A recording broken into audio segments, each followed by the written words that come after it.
स्थिती आहे हे सगळ्यांना दिसूनच राहिली डोळ्याला। आज आपली हुकुमशाह सरकार या अहंकारात आहे की आज एवढ्या युवकांनी आत्महत्या केली, नीट पेपर फुटून राहिला।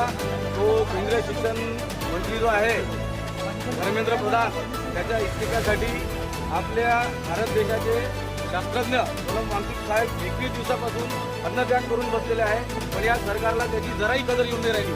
सगळे युवक आज रस्त्यावर उतरलेले आहे आणि आज हे आमच्या मीडियामध्ये सगळे युवक बाबासाहेब आंबेडकरांच्या पुतळ्यापासून एसडी ऑफिसपर्यंत निवेदन देण्यासाठी आले की सोनम वांगचुक साहेबांना आमचा पाठिंबा आहे आणि धर्मेंद्र प्रधानचा इस्तिफा आम्ही घेतल्याशिवाय राहणार।